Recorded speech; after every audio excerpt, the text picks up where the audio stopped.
Information record fabrication sir మీకు తెలియజేస్తున్నాం మొత్తం జరిగింది. సర్వే వాళ్ళు గవర్నమెంట్ ల్యాండ్ పోతున్నాను కదా అంటున్నారు. బిఫోర్ రీసర్వే ఉంది, ఆఫ్టర్ రీసర్వే ఉంది అన్నది లిస్ట్ మీకు ఇచ్చేస్తాం. చూసుకుని దానికైతే నాకు ఇబ్బంది ఏం లేదు. గ్రామ సభలో పెడుతున్నాం.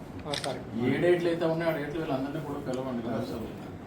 ముందు రికార్డు ఆఫ్టర్ రికార్డు అన్నీ ఉండాలి.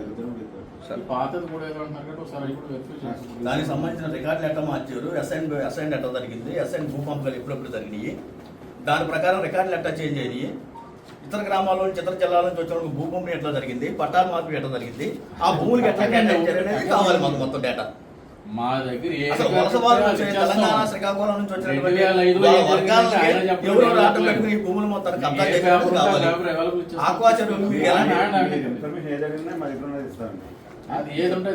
3,500 ఎకరాలకి ప్రభుత్వ భూమికి ఆక్వా సాగు ఎవరు ఇచ్చారు?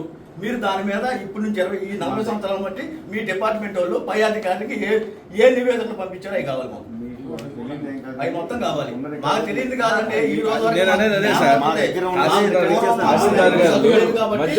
నిరక్షరాజులు కాబట్టి మాకు ఇవాళ మాకు జ్ఞానం వచ్చింది కాబట్టి మేము ప్రశ్నిస్తాం. మార్చేది మేము ఇక్కడ కూర్చోసారి ఇక్కడ నల్గొండ మీకు గవర్నమెంట్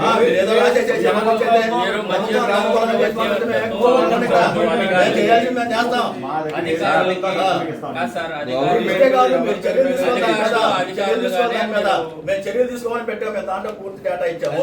ఏ విధంగా ఫ్యాబ్రికేషన్ జరిగింది, ఏ విధంగా రికార్డులు మొత్తం ధ్వంసం చేశారు, ఆర్ఎస్ఆర్ ఏ విధంగా ధ్వంసం చేయడానికి ప్రయత్నాలు చేస్తున్నారు. కొత్త రీసర్వే మీద 100 సంవత్సరాల క్రితమైనటువంటి శాస్త్రీయంగా తయారు చేసినటువంటి బ్రిటిష్ తయారు చేసినటువంటి రికార్డుని ఏ విధంగా ఈ రీసర్వే పేరు మీద ధ్వంసం చేయడానికి ప్రయత్నం చేస్తారనేది మీ అధికారుల సమాధానం చెప్పాలి. దానికి మేము ఎక్కడికి వెళ్ళాలి, అక్కడికి ఎంత లేకగా మా జనాలను ఏ విధంగా చైతన్యం చేయాలని చేస్తాము. ప్రతి గ్రామంలో కరపత్రాలు పెట్టి మా జనాన్ని చైతన్యం చేస్తాము. గ్రామానికి ఎన్ని ఎకరాలు ఉందో ప్రతి గ్రామంలో మొత్తం తీస్తాము.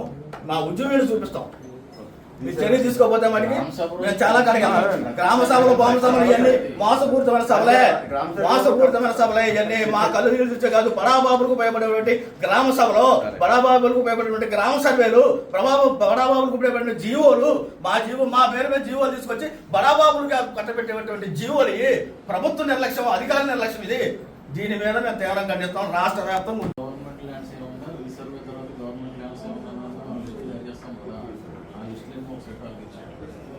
ఇందులో దాంట్లో ఇప్పుడు 40 నుంచి జరిగిందన్న 2005 అసైన్మెంట్ మీరు అడుగుతున్నారు. ఆల్రెడీ అనాధీనాలన్నీ గవర్నమెంట్ రెగ్యులర్గా చేశారు కాబట్టి వాళ్ళకి ఏదైనా ఇన్ఫర్మేషన్ కావాల్సింది ఏదైనా ఇస్తే వాళ్ళు చూసుకుంటే కొంచెం అవగాహన వస్తుంది. ఏది అడిగితే సమాచారం పెట్టేది సార్. అలా కాకుండా తహసీల్దార్ గారు ఏమంటారు?